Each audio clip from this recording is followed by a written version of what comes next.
पे रुक कर लेंगे। आनंद, आगे क्या दिखाई दे रहा है? इन 14 दिनों की जुडिशियल कस्टडी में क्या कुछ हो सकता है? देखिए, ईडी की पूछताछ लगातार जारी है। हालांकि अरविंद केजरीवाल अब न्यायिक हिरासत में चले गए, लेकिन ईडी की तफ्तीश इस पूरे मामले में लगातार जारी है। और जो लिकर घोटाला है उसमें जैसा कि जो गोवा से जो कैंडिडेट आते हैं उनके बयान जो है हाल ही में ईडी ने दर्ज किए हैं। अभी कैलाश गहलोत के बयान ईडी ने दर्ज किए हैं। इसके अलावा आम आदमी पार्टी के एक जो विधायक, एक जो प्रत्याशी थे, उनके घर में ईडी ने रेड करी है। तो अभी इस पूरे मामले में आगे ईडी जो है अपनी तफ्तीश का दायरा और ज्यादा बढ़ाएगी। और जब 14 दिनों के बाद फिर से अरविंद केजरीवाल को एक बार न्यायिक हिरासत से कोर्ट में पेश किया जाएगा, इस दौरान देखना होगा कि अरविंद केजरीवाल की क्या ईडी को फिर से रिमांड की जरूरत पड़ती है। और जो एप्पल को उन्होंने एक लेटर लिखा है कि अरविंद केजरीवाल का जो एप्पल का फोन है उसका पासवर्ड अरविंद केजरीवाल नहीं दे रहे हैं, उसको लेकर एप्पल किस तरह का जवाब जो है वो ईडी को देता है। जो एक फोन अरविंद केजरीवाल का मिसिंग है वो फोन क्या ईडी हासिल कर पाती है, और कैलाश गहलोत ने क्या बयान ईडी को दिए हैं। क्योंकि जब ये GOM जो ग्रुप ऑफ मिनिस्टर्स में कैलाश गहलोत भी शामिल थे, जो नई आबकारी नीति बन रही थी या उसे लागू किया गया था, उसमें कैलाश गहलोत की भी एक महत्वपूर्ण भूमिका थी, तो उनके बयान भी काफी महत्वपूर्ण है। और जो गोवा के कैंडिडेट थे उन्होंने क्या बयान दिए हैं साउथ लॉबी को लेकर, काफी लंबा चलने वाला है। लेकिन एक बात आनंद आपने बिल्कुल साफ कर दी है कि ये जो 14 दिन की जुडिशियल कस्टडी है उसके बाद संभावना ये भी है कि ईडी की कस्टडी में वापस ईडी मांग सकती है अरविंद केजरीवाल को। लेकिन एक बार हम विक्रांत का भी रुख करेंगे। विक्रांत, अरविंद केजरीवाल के पास क्या लीगल ऑप्शंस अब बचते हुए दिखाई दे रहे हैं? देखिए, लीगल ऑप्शन तो अब केवल एक ही अभी फिलहाल उनके पास है, जो उन्हें हाई कोर्ट में अगर वो चाहेंगे, माफ कीजिएगा, ट्रायल कोर्ट में अपनी जमानत अर्जी दाखिल कर सकते हैं। दूसरा, हाई कोर्ट में उन्होंने अपनी गिरफ्तारी को चैलेंज किया हुआ है, जिस पर 3 तारीख को सुनवाई होनी है। उस पर ईडी को कल तक जवाब देना है। उस मामले में हाई कोर्ट सुनवाई करेगा, तो वहां पर हाई कोर्ट क्या उस मामले में दखल देता है या नहीं देता है। हालांकि इस तरह के मामलों में हमने देखा है कि कोर्ट ने बहुत कम मामलों में दखल दिया है। एक बार एक्यूज की गिरफ्तारी होने के बाद कोर्ट के पास बहुत सीमित विकल्प रह जाते हैं आरोपी के लिए, क्योंकि अब उनकी गिरफ्तारी भी हो चुकी है, उनका रिमांड भी हो चुका है और अब उन्हें जुडिशियल कस्टडी में भेज दिया गया है। तो मामला काफी आगे बढ़ चुका है। तो हाईकोर्ट में उनकी हालांकि याचिका है जिसमें उन्होंने अपनी गिरफ्तारी को अवैध ठहराया था और अपने रिमांड को भी ये कहा था कि गलत तरीके से रिमांड पर भेजा गया। दोनों चीजों पर ईडी से जवाब मांगा हुआ, उस पर 3 तारीख यानी बुधवार को सुनवाई होगी। इसके अलावा उनके पास सुप्रीम कोर्ट में भी, जब हाईकोर्ट से उन्हें उनकी याचिका अगर खारिज हुई तो सुप्रीम कोर्ट जाने का विकल्प है। लेकिन बेल के लिए तो एप्लीकेशन, जो बेल एप्लीकेशन है वो ट्रायल कोर्ट से ही शुरू होगी। सबसे पहले आपको ट्रायल कोर्ट में ही लगानी होगी और यहां से खारिज होने के बाद हाई कोर्ट के बाद सुप्रीम कोर्ट। तो एक लंबा प्रोसेस ये पूरा है बेल का।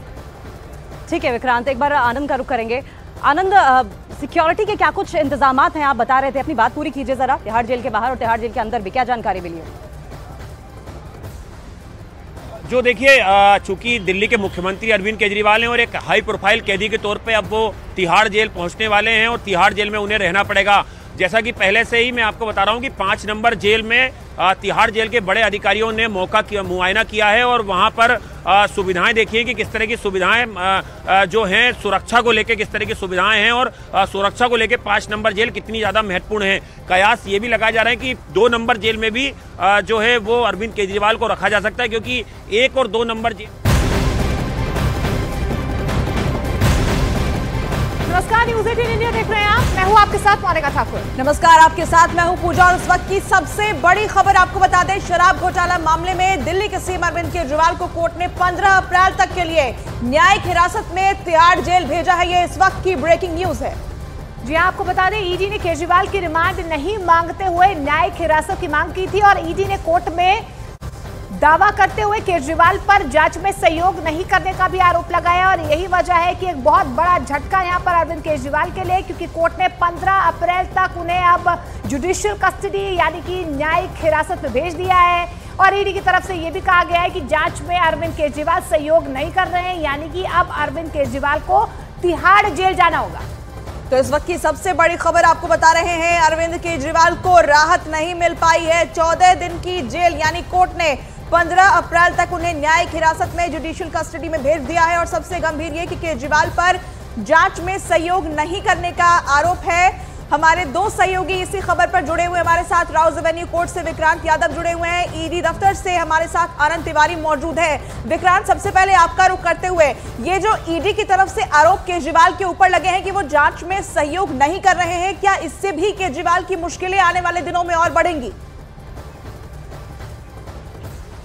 इन्वेस्टिगेशन के दौरान अब जांच एजेंसियां अपने इन्वेस्टिगेशन के दौरान कहेंगी, क्योंकि कोर्ट के सामने अभी ट्रायल शुरू नहीं हुआ है, लेकिन उन्होंने कोर्ट को ये जरूर बताया कि जिस समय हम पूछताछ कर रहे थे उसमें सहयोग नहीं किया। उन्होंने अपने जो डिजिटल डिवाइसेज हैं उनके पासवर्ड के बारे में नहीं बताया और बाकी चीज़ों में भी वो सहयोग नहीं कर रहे। बयान जो हैं वो इवेसिव है, उनके जो जवाब हैं वो एक तरह से टालने की कोशिश कर रहे हैं। विजय नायर के बारे में पूछा गया, विजय नायर भी इस केस में गिरफ्तार है। ये आरोप है ईडी का कि वो अरविंद केजरीवाल के बेहद खास थे, लेकिन अरविंद केजरीवाल ने कहा कि ये उन्हें नहीं कहा, उनको रिपोर्ट नहीं करते थे और वो आतिशी को रिपोर्ट करते थे, तो कोई सीधा संबंध नहीं था। और डिजिटल डिवाइस के पासवर्ड पूछे उनसे, उसके पासवर्ड के बारे में जानकारी नहीं दी है। तो एक तरह से ईडी ने दिखाने की कोशिश की है कि वो जांच में किसी भी तरह का सहयोग नहीं कर रहे हैं। वहीं दूसरी तरफ अगर हम बचाव पक्ष की बात करें तो उनका ये कहना है कि पासवर्ड देने के लिए दबाव ईडी नहीं बना सकती है, इस तरीके का कोई अधिकार ईडी के पास नहीं है।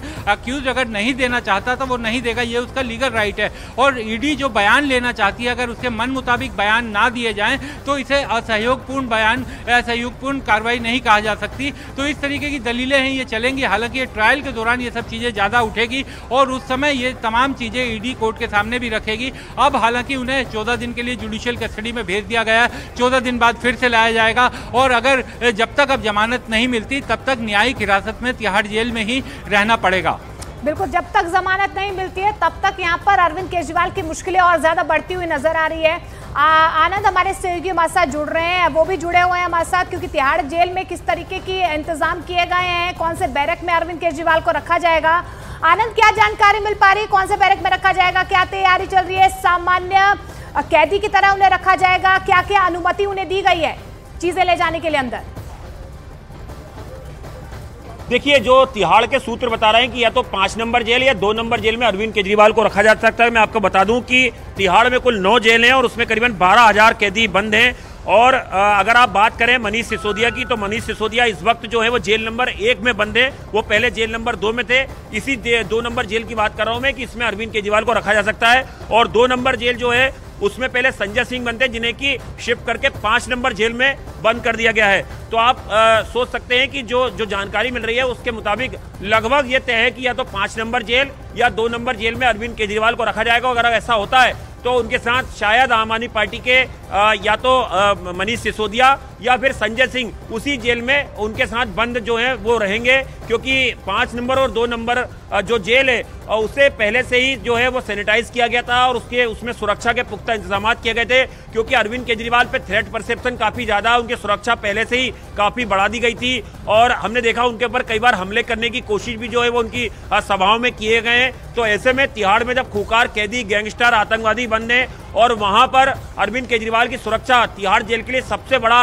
एक तरीके से मुद्दा है। इसी को लेकर तिहाड़ के जो डीजी हैं संजय बेनीवाल, उन्होंने एक हाई लेवल मीटिंग करी थी और उसमें यह सुनिश्चित किया था कि अरविंद केजरीवाल जिस भी नंबर जेल में रहेंगे वहां के जेल सुपरिटेंडेंट या जेलर जो हैं वो अरविंद केजरीवाल की सुरक्षा का पूरा ध्यान रखेंगे। और जो कोर्ट ने आदेश दिए उन्हें जो सुविधाएं जेल में मिलना चाहिए, चाहे वो किताबों की बात हो या दवाइयों की, जो उन्होंने कोर्ट से परमिशन मांगी थी वो मिल गई है। तो वो नियमित तौर पर जो उनको दवाइयां हैं वो जो है तिहाड़ जेल में दी जाए, लेकिन वहां पर वो एक सामान्य कैदी की तरह पे रहेंगे। जो खाना आम कैदी खाते हैं वही अरविंद केजरीवाल को वहां पे दिया जाएगा। जो दिनचर्या आम कैदियों के लिए होती है वही दिल्ली के मुख्यमंत्री अरविंद केजरीवाल के लिए तिहाड़ जेल में रहेगी।